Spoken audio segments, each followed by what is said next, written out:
Commander HFY of the Galactic Coalition Fleet adjusted his breathing apparatus as he reviewed the intelligence reports one final time. The species they were about to encounter called themselves humans, and everything about them defied conventional wisdom. Their planet registered as a Class 2 death world on the standard habitability scale, A, rating so extreme that most civilized species considered it uninhabitable, even with advanced environmental suits. The bridge of the coalition vessel hummed with nervous energy. Representatives from 12 different species had gathered for this historic first contact mission. The Veltar, with their crystalline exoskeletons, clicked anxiously in their seats. The gaseous Nimue floated in their containment chambers, their forms shifting with worry. Even the usually confident Krax warriors seemed subdued, their forearms fidgeting with their ceremonial weapons. "Sir, we're receiving a transmission from the human vessel," announced Communications Officer Trillick, her tentacles dancing over the control interface. "They're requesting permission to dock with our ship for the diplomatic meeting." HFY felt a chill run through his scaled skin. "They want to come aboard? Without environmental suits?" The intelligence reports had been clear. Humans breathed a corrosive gas mixture that would be lethal to most coalition species. Their atmosphere contained nearly 21% oxygen, a concentration so high it could cause explosive combustion. The pressure levels on their world were crushing, and somehow these creatures had evolved to not just survive, but thrive in such conditions.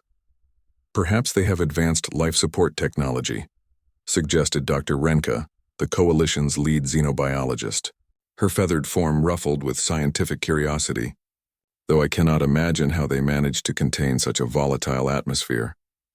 The view screen flickered to life, showing the approaching human vessel. It was unlike anything in the Coalition database, angular, brutal in its efficiency with none of the elegant curves or artistic flourishes that marked civilized spacecraft. The hull appeared to be made of refined metals that could withstand tremendous stress, and strange markings covered its surface. "This is Captain Sarah Chen of the UES Discovery," came a voice through the communication system. The translator struggled with the harsh consonants and strange tonal qualities of the human language. "We appreciate this opportunity for peaceful contact. We've prepared a diplomatic suite aboard our vessel that should accommodate your atmospheric requirements." HFY exchanged glances with his senior staff. The idea of entering a Death World vessel was terrifying enough, but the casual confidence in the human's voice was somehow even more unsettling. How could any species sound so relaxed when discussing survival in conditions that would kill most known life forms within minutes? "Captain Chen," HFY replied carefully, "we would be honored to meet with your delegation. However, we must express concern about the environmental compatibility. Our scans indicate your ship maintains atmospheric conditions that would be challenging for our physiology." A sound came through the speakers that their translator identified as laughter, apparently a sign of amusement among humans. "Don't worry, Commander. We've studied your species' requirements and prepared accordingly. We have experience dealing with more delicate atmospheric needs." "More delicate?" The Veltar delegation bristled at this characterization, their crystal formations flashing indignantly. They considered themselves hardy survivors, having evolved in the harsh crystal caves of their homeworld. Yet these humans spoke as if coalition species were fragile flowers. As the docking procedure commenced, HFY couldn't shake his unease. The docking mechanism alone revealed troubling details about human engineering. Where coalition vessels used gentle magnetic coupling systems, the human ship employed what appeared to be massive mechanical clamps that locked onto their hull with tremendous force. The vibrations from the connection rattled through their ship's superstructure. "Docking complete," announced the human captain. "We're pressurizing the connection corridor now. You should be able to maintain your atmospheric requirements throughout the journey to our diplomatic quarters." The coalition delegation assembled at the airlock, each member wearing their species' most advanced life support gear. Environmental sensors chirped constantly, monitoring for any sign of atmospheric contamination. Emergency breathing supplies hung from every belt, and medical personnel stood ready with full resuscitation equipment. The airlock opened with a sharp hiss, revealing a corridor that seemed carved from some incredibly dense metal. Lighting panels cast harsh, bright illumination that hurt their eyes even through protective filters. The corridor walls bore scorch marks and impact craters that had been repaired but left visible, as if the humans wanted to display the violence their ship had endured. "Welcome aboard the Discovery," said a voice ahead of them. The delegation rounded a corner and found themselves face to face with their first human. Captain Chen was smaller than the intelligence reports had suggested, standing barely 2 meters tall. But there was something in her posture, in the way she moved, that spoke of coiled strength. Her skin looked soft and vulnerable, lacking any obvious protective features, yet she stood in the corridor breathing the ship's atmosphere without any visible life support equipment. "Thank you for agreeing to meet on our vessel," she continued, gesturing for them to follow. "I know this must be uncomfortable for you, but we thought it would be easier to accommodate your environmental needs here than trying to modify our people for your ship's atmosphere." As they walked through the corridors, the coalition delegates began to notice disturbing details. The walls showed signs of tremendous stress, metal that had been heated, cooled, and stressed beyond what most materials could endure. Gravity felt oppressive, nearly twice what most coalition species considered comfortable, and everywhere they looked, they saw evidence of casual violence, impact marks, blast scoring, hasty repairs that spoke of constant conflict. "Captain," Dr. Renka ventured carefully, "may I ask about the condition of your ship? Has it recently seen combat?" Captain Chen paused, looking back with what their cultural briefings identified as surprise. "Combat? Oh, you mean the scorch marks and dents? No, this is just normal wear from operating in space. Micrometeorite impacts, solar radiation, temperature fluctuations, the usual hazards of interstellar travel." The delegation exchanged horrified glances. What these humans considered normal wear would represent catastrophic damage to any coalition vessel. Their ships were designed to avoid such conditions entirely, using sophisticated shields and careful route planning to minimize exposure to the dangers of space. They were beginning to understand that their first contact with humanity would challenge everything they thought they knew about survival, civilization, and what it meant to be intelligent life in a hostile universe.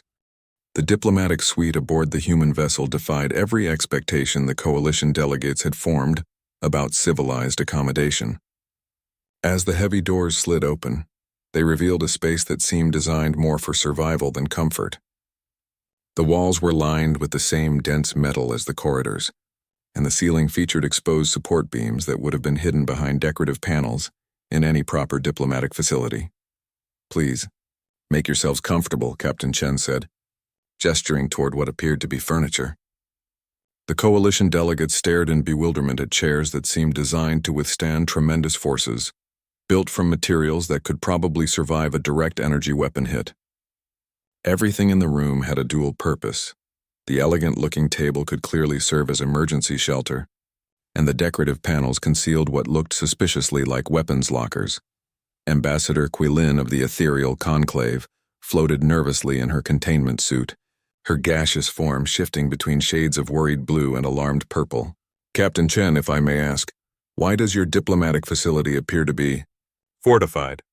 The human woman looked genuinely confused by the question. "Fortified? This is just standard construction. We built everything to ship specifications. You never know when you might need to use a room as an emergency shelter or defensive position." She paused, noting their expressions. "Is this not normal for your vessels?" Dr. Renka's feathers ruffled with scientific fascination and growing alarm. "Captain, our diplomatic quarters are designed for comfort and peaceful negotiation.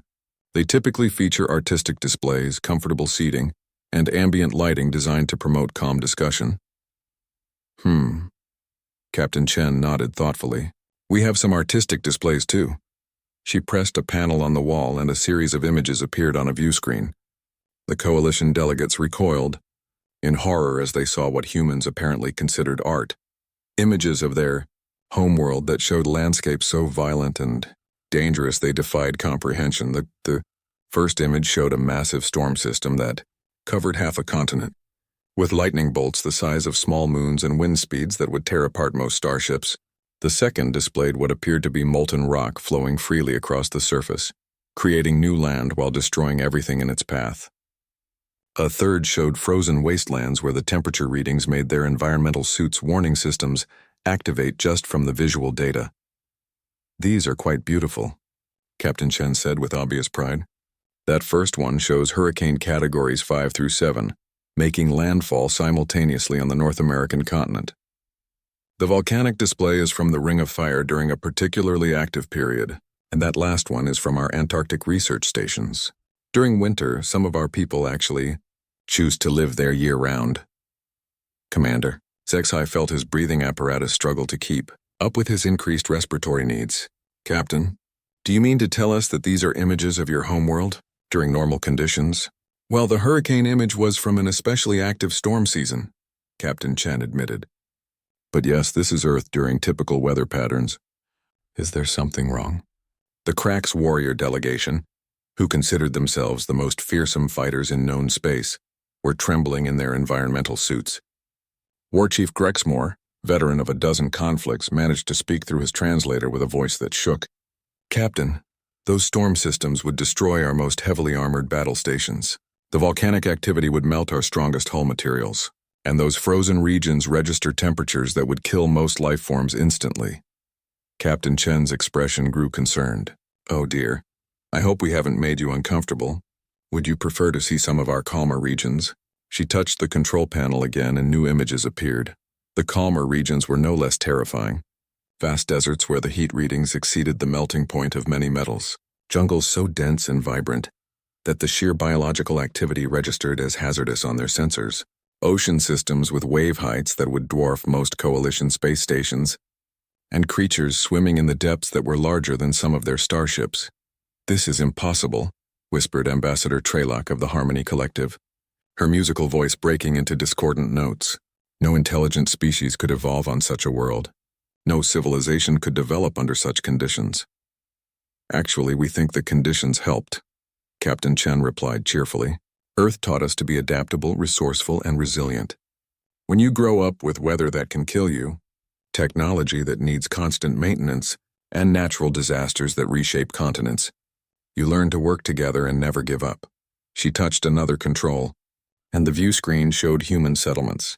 The coalition delegates had expected to see underground bunkers or heavily shielded dome cities, like any sensible species would build on such a death world.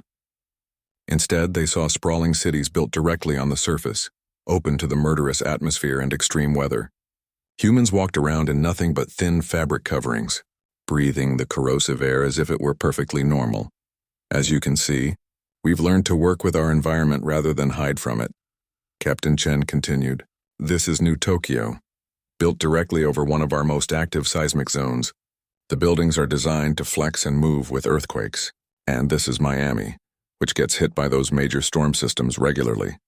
We just evacuate when necessary and rebuild afterwards. Rebuild? Dr. Renka's voice rose to a frightened whistle. You mean your cities are regularly destroyed and you simply construct them again? Of course. Sometimes you have to adapt to circumstances beyond your control. That's just life. Captain Chen seemed genuinely puzzled by their reaction. Surely your species have faced similar challenges.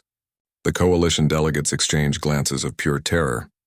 Their homeworlds were carefully selected garden planets with stable weather, predictable geological activity, and atmospheric conditions that fell within narrow parameters suitable for life.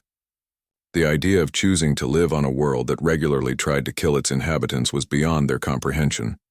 Commander HFY cleared his throat, trying to regain some semblance of diplomatic composure. Captain Chen, perhaps you could tell us about your military capabilities. For mutual defense purposes, of course. Captain Chen brightened considerably. Oh, we'd be happy to discuss that. Though I should mention that our military technology grew out of our civilian survival needs. When your homeworld is constantly trying to kill you, the line between survival gear and weapons tends to blur. Captain Chen led the increasingly nervous coalition delegation to what she called the demonstration bay, though the delegates were beginning to suspect that human definitions of common terms differed significantly from galactic standards. The chamber they entered was vast, with walls that showed the telltale stress patterns of having contained tremendous forces. Blast shields covered observation windows, and emergency containment systems lined every surface. Now, I want to assure you that everything we're about to show you represents standard equipment for human civilian emergency response teams, Captain Chen announced, as several other humans joined them. The new arrivals wore simple clothing that the Coalition scanners identified as providing minimal protection, yet they moved with the confident ease of seasoned warriors. Ambassador Quilin's gaseous form flickered with alarm. "Civilian emergency. Response? Captain, this appears to be a military weapons testing facility." "Well, on Earth, the two are often the same thing," replied Lieutenant Commander Torres, a human male whose scarred hands suggested extensive combat experience. "When your planet regularly throws natural disasters at you that would count as weapons of mass destruction on most worlds, your emergency responders need to be well equipped." Dr. Renka activated her recording devices, her scientific curiosity warring with her survival instincts. "Could you provide some examples of these civilian emergencies?" "Certainly." Captain Chen nodded to her subordinate, who activated a holographic display. "This is footage from last year's wildfire season in California. The fires reached temperatures of over 2,000 degrees Celsius and moved at speeds exceeding 100 kilometers per hour. The hologram showed walls of flame that towered into the sky, consuming everything in their path with a fury that made Coalition plasma weapons look gentle by comparison. In the midst of this inferno, the delegates could see tiny figures, humans in protective gear, moving directly into the flames. "Those are our firefighters," Torres explained casually. "Standard emergency response protocol. They go into conditions that would melt most spacecraft hulls and stay there for hours at a time." War Chief Grexmore, whose people were renowned for their courage in battle, made a sound that his translator couldn't interpret, but which clearly conveyed distress. "Those humans are advancing into temperatures that would vaporize our battle armor. How do they survive?" "Preparation, training, and really good equipment," Captain Chen replied. "Would you like to see some of our standard firefighting gear?" Before the delegates could object, several humans appeared carrying what they claimed was civilian protective equipment. The gear looked like powered armor designed for assault troops. Thick, articulated plates capable of deflecting energy weapons, integrated life support systems that could function in vacuum, and sensor arrays that would be envied by military reconnaissance units. "This is our basic wildfire suppression suit," explained Chief Rodriguez, demonstrating the equipment.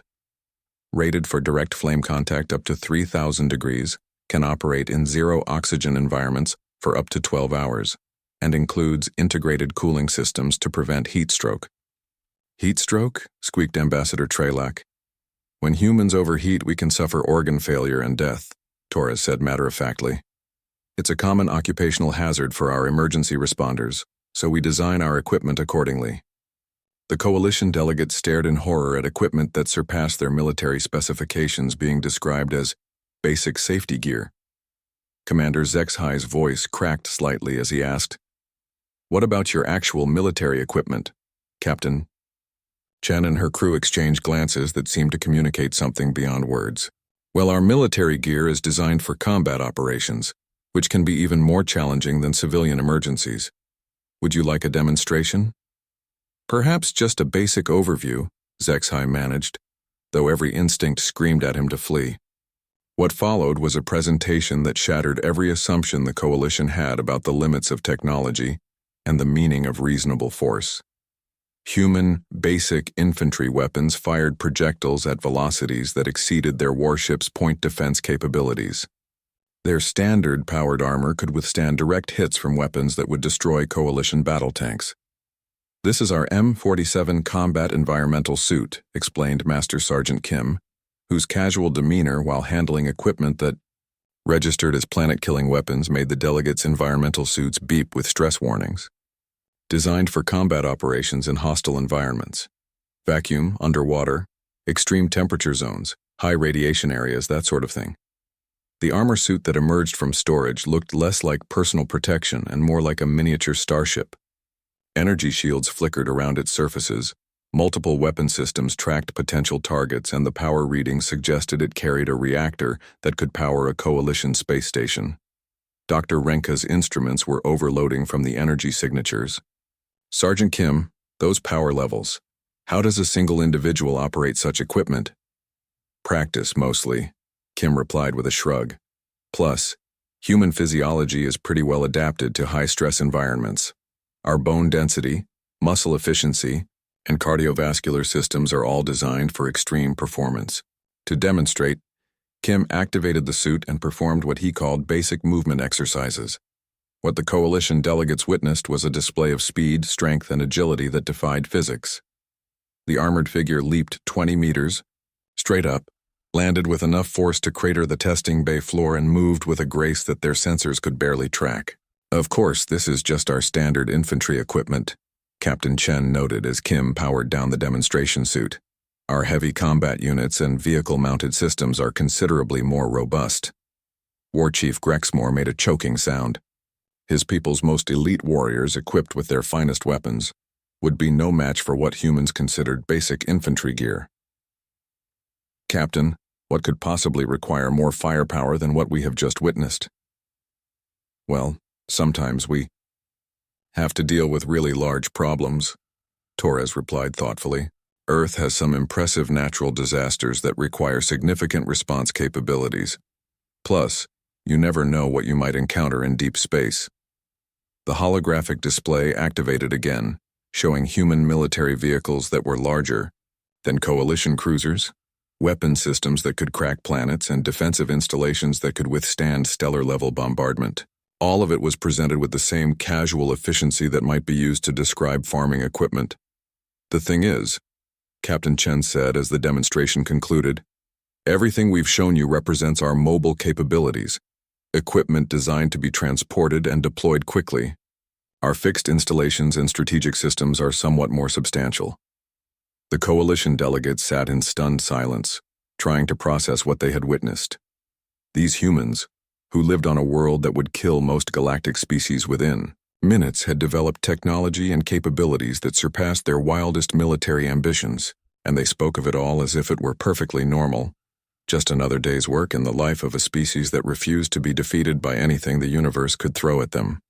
The cultural exchange session began what Captain Chen cheerfully described as getting to know each other better, though the coalition delegates were beginning to suspect that better knowledge of humanity might not improve their peace of mind. They had gathered in what the humans called their recreation facility, a space that looked suspiciously like a combat training center with comfortable seating added as an afterthought. We thought you might enjoy seeing some recordings of human leisure activities, announced Dr. Sarah Kim, the ship's cultural liaison officer. Her friendly smile did nothing to ease the delegates' growing apprehension. We understand that different species have various ways of relaxing and enjoying themselves. Ambassador Quilin's gaseous form swirled nervously in her containment suit. That sounds delightful. Our people enjoy activities such as harmonic meditation, crystalline gardening, and contemplative floating. What recreational pursuits do humans favor? Dr. Kim activated the holographic display with obvious enthusiasm. Well, we have a wide variety of interests. This footage shows one of our most popular pastimes, mountain climbing. The hologram revealed humans deliberately scaling vertical rock faces that rose thousands of meters into the air, using minimal equipment and apparently doing so for enjoyment. The coalition delegates watched in horror as the tiny figures clung to surfaces that would challenge their spacecraft's gripping systems, suspended over drops that would mean certain death. As you can see, this is free climbing, Dr. Kim explained with pride. The participants use only their natural abilities and basic safety equipment to ascend some of Earth's most challenging geological formations. It's considered an excellent way to build character and test personal limits. Commander Zexhai's breathing apparatus worked overtime as he processed this information. Dr. Kim, are you saying that humans voluntarily place themselves in mortal danger for entertainment? Oh, absolutely, replied Lieutenant Williams, joining the conversation. In fact, the more dangerous an activity is, the more popular it tends to be among certain groups. Would you like to see some footage of our extreme sports? Before anyone could object, the display switched to show humans engaging in activities that defied all logic and most physical laws. They hurled themselves from aircraft without adequate propulsion systems, relying on fabric wings that seemed incapable of supporting controlled flight. They rode down mountainsides on narrow boards at velocities that would be considered reckless for ground vehicles. They voluntarily entered enclosed spaces with large predatory animals for the apparent purpose of avoiding being killed by them. This is base jumping, Dr. Kim narrated cheerfully as humans leaped from impossible heights. Skydiving, snowboarding, and our traditional sport of bullfighting. Each one requires precise timing, physical conditioning, and the ability to remain calm under extreme pressure. Dr. Renka's feathers had turned completely white with shock. These humans are deliberately courting death. How has your species survived if your recreational activities are so hazardous? Actually, dangerous recreation helps us survive, explained Captain Chen, who had joined the group. Earth is a hostile environment that requires constant vigilance and quick reflexes. These activities help maintain our physical conditioning and mental sharpness. War Chief Grexmore found his voice, though it emerged as barely more than a whisper. Captain, my people are warriors. We train constantly for combat, and even we would consider these activities suicidal. How do you justify such risks for mere amusement? Well, it's not just amusement, Lieutenant Williams replied thoughtfully. These activities teach important life skills. Mountain climbing develops problem-solving abilities and physical strength. Extreme sports improve reaction times and stress management. And traditional competitions like bullfighting connect us to our cultural heritage. The display switched to show what humans apparently considered team sports. The dying coalition delegates watched in mounting horror as groups of humans engaged in elaborate forms of ritualized combat, throwing themselves at each other with tremendous force while pursuing various objectives that seemed designed to maximize the potential for injury. This is American football, Dr. Kim explained as armored humans collided with impacts that registered on their sensors as vehicular accidents. Rugby, ice hockey, and mixed martial arts. Team sports help build cooperation, strategic thinking, and physical resilience. Ambassador Trelak's musical voice had become a series of discordant squeaks. Dr. Kim, those impacts would hospitalize members of most galactic species. How do your people survive such collisions? Training and conditioning, Captain Chen replied matter-of-factly. Human bones and muscles are quite robust when properly maintained. Plus, we have excellent medical technology for treating sports injuries. Sports injuries? Gasped Commander Zexhai. Oh yes, recreational activities account for a significant percentage of our medical cases, Dr. Kim confirmed with disturbing enthusiasm. Broken bones, torn muscles, concussions, that sort of thing. It's all part of the experience. The cultural presentation continued with examples of human artistic expression that proved equally disturbing. Their music reached volume levels that would be classified as sonic weapons by coalition standards. Their visual arts often depicted violence, conflict, and dangerous situations with loving attention to detail. Their literature celebrated individuals who faced impossible odds and somehow survived through determination and resourcefulness.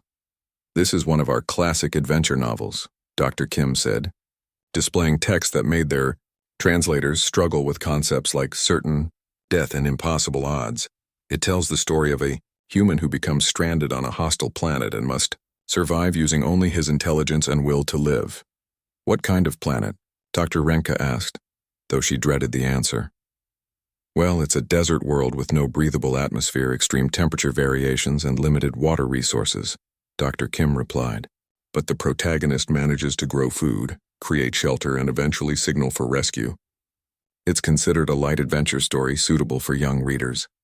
The coalition delegates sat in stunned silence as they processed this information.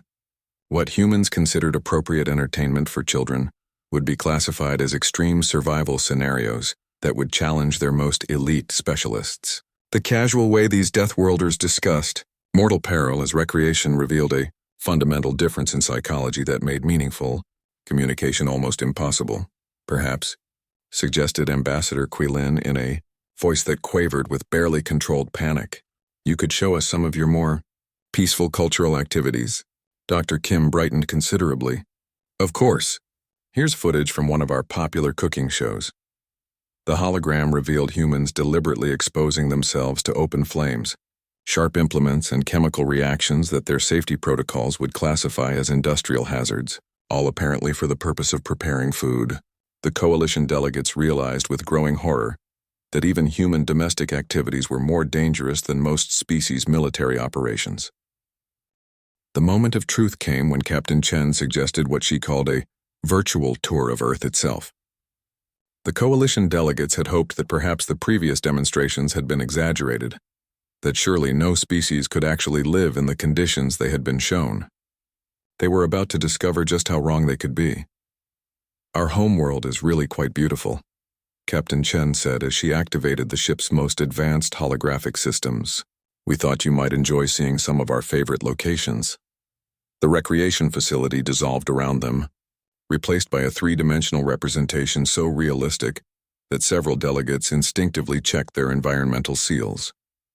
They found themselves standing in what appeared to be a peaceful meadow, with gentle breezes moving through grass that swayed in patterns that suggested a calm, stable world. "This is the Scottish Highlands," Dr. Kim narrated. "One of our more temperate regions popular for hiking and relaxation." The scene seemed almost normal until their instruments began registering the atmospheric composition. Dr. Renka's scanner immediately began shrieking, warnings about toxic gas concentrations, lethal oxygen levels, and atmospheric pressure that would crush most coalition species. "Captain," Commander Zexai said carefully, "our equipment indicates that this environment would be immediately fatal to most galactic life forms." "Really?" Captain Chen looked genuinely surprised. "This is one of our gentler climates. The weather here is quite mild, rarely gets above 30 degrees Celsius or below -10. Very stable conditions." War Chief Grexmore's environmental suit was beeping frantically as it calculated survival times. "Captain Chen, those temperature ranges alone would kill my people within minutes, and this atmospheric pressure would collapse our respiratory systems." "Oh dear, I suppose our normal environment might be a bit intense for other species," Captain Chen mused. "Let me show you one of our resort destinations instead. Perhaps that would be more pleasant." The scene shifted to what humans apparently considered a vacation paradise. White sand beaches stretched along an azure ocean, with palm trees swaying in tropical breezes. It looked like the kind of place coalition species would build artificial recreation facilities to simulate, except their instruments immediately identified it as a death trap. "This is Hawaii," Dr. Kim announced proudly. "Millions of humans visit here every year for rest and relaxation." The delegates stared in horror at readings that showed lethal radiation levels from the system's star, atmospheric conditions that would cause immediate chemical burns, and ocean temperatures that approached the boiling point of some species' body fluids. In the distance, they could see what their geological sensors identified as active volcanic formations casually pouring molten rock into the sea. "Those humans," Ambassador Trelak whispered, pointing at tiny figures walking along the beach. "They are exposing themselves directly to stellar radiation with no protection whatsoever." "Well, we do use sunscreen," Lieutenant Williams replied helpfully, "though some people prefer to develop a tan naturally." Tan?" Dr. Renka's voice rose to a frightened whistle. "Controlled radiation exposure that darkens the skin," Captain Chen explained. "It's considered attractive in many human cultures, though we do have to be careful about skin cancer." The casual mention of deliberately inducing cancer as a cosmetic choice left the coalition delegates speechless. Ambassador Quillin's gaseous form had turned a shade of blue that indicated complete psychological shock. The virtual tour continued, each new location revealing fresh horrors masquerading as normal human habitat. They visited the Amazon rainforest, where the biological diversity was so intense that their sensors registered it as a weapon-grade bioweapon. They observed the Sahara Desert, where surface temperatures would melt most coalition construction materials. They toured the Antarctic research stations, where humans apparently chose to live in conditions that would freeze most known life forms solid within seconds. "And this is one of our major cities," Dr. Kim announced as the scene shifted to New York.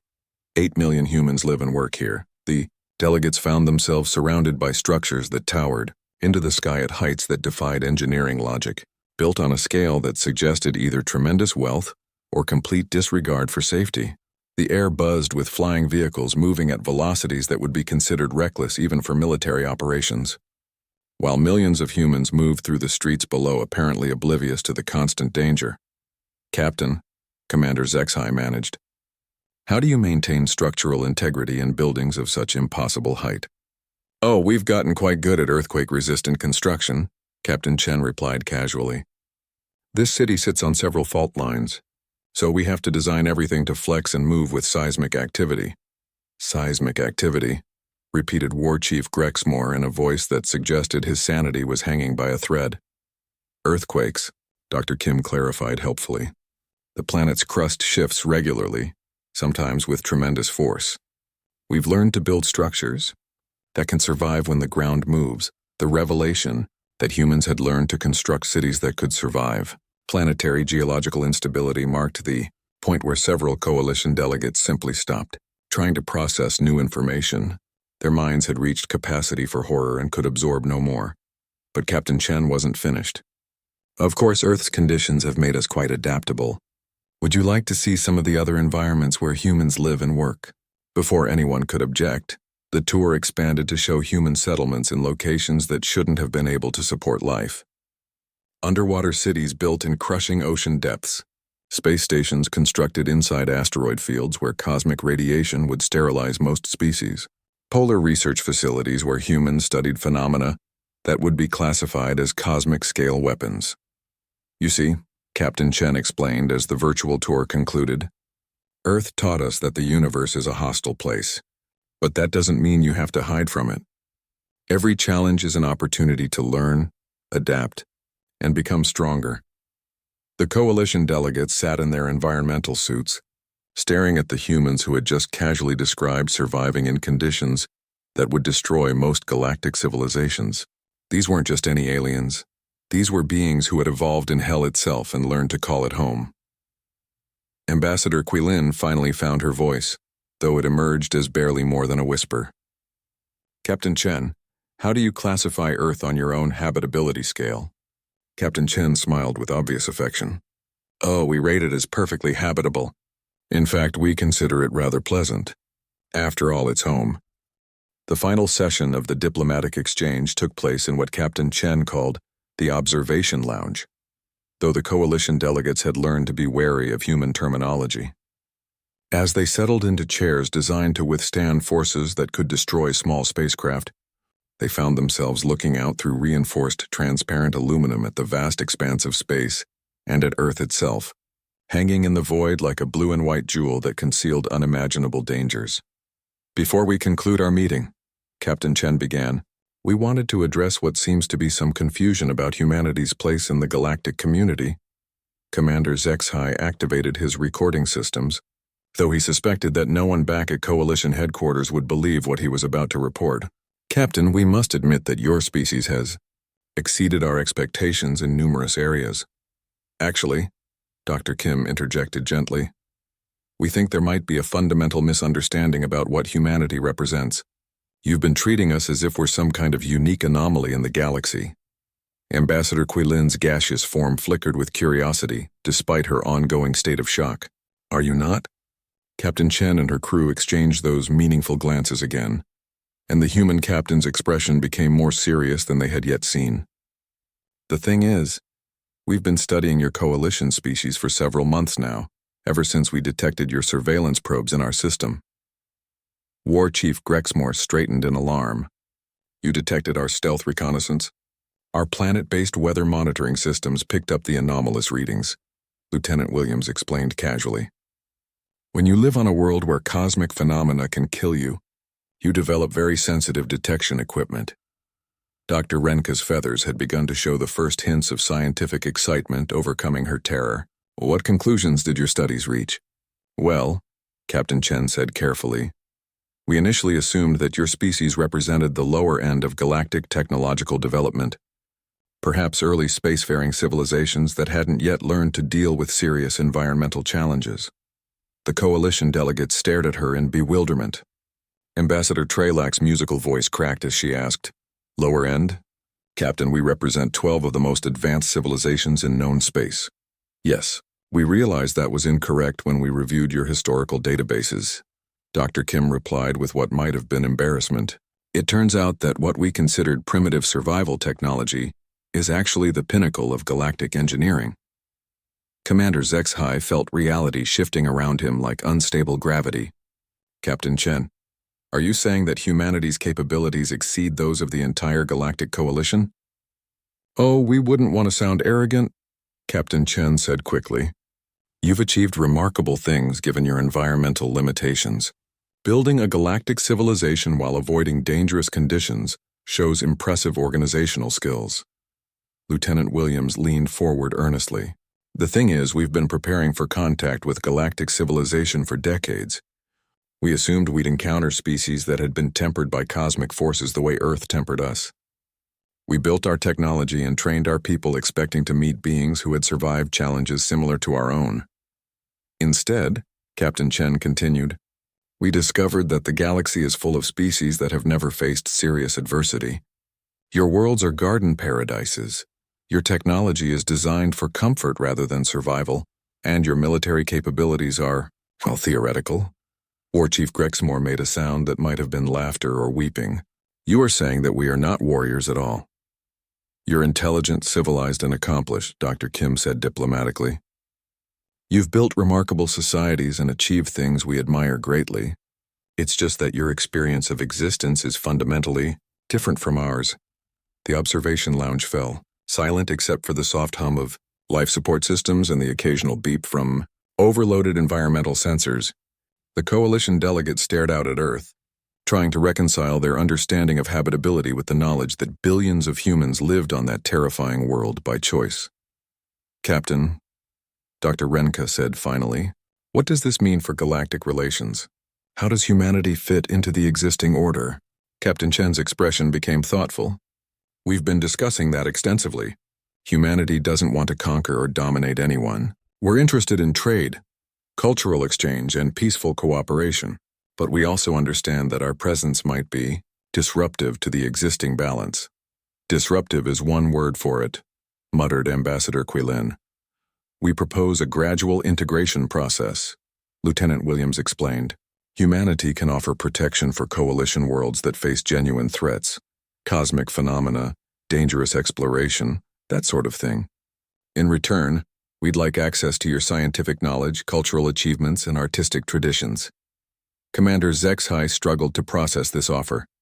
You want to be our protectors? More like insurance, Captain Chen replied with a smile. The galaxy is a dangerous place even if your species have been fortunate enough to avoid most of the serious hazards. Sooner or later, you're going to encounter something that requires the kind of capabilities that Earth taught humanity to develop. Dr. Kim activated a display showing star charts marked with various hazards, gamma-ray bursts, rogue black holes, hostile stellar phenomena, and other cosmic dangers that coalition civilization had carefully avoided. These threats exist whether you acknowledge them or not. Humanity has the technology and experience to deal with them. In the meantime, Captain Chen continued, we'd love to learn from your peaceful technologies, your medical advances, your artistic achievements, your philosophical developments. These are things that Earth's harsh conditions didn't allow us to fully explore. War Chief Grexmore found himself laughing, though whether from relief or hysteria was unclear. So humanity offers to protect us from the universe in exchange for lessons in how to live peacefully within it. That's a remarkably concise summary, Captain Chen agreed. As the meeting concluded and preparations began for the coalition delegates' return to their ship, each member of the diplomatic team carried with them a fundamentally altered understanding of their place in the cosmos. They had come expecting to evaluate a new species for potential coalition membership. Instead, they had discovered that they themselves were the ones being evaluated, and that humanity had already decided to extend its protection to the soft, civilized species that had never learned to fight the universe itself. Ambassador Quilin's final words before departing captured the sentiment of the entire delegation. We came here thinking we were meeting equals. Instead, we discovered we were being adopted by our elder siblings. Earth hung in the viewports behind them, beautiful and terrible, home to the species that had looked at a universe trying to kill them and decided to thrive anyway. The coalition delegates returned to their ship knowing that galactic civilization would never be the same, and perhaps, for the first time in their species' histories, they might actually be safe among the stars.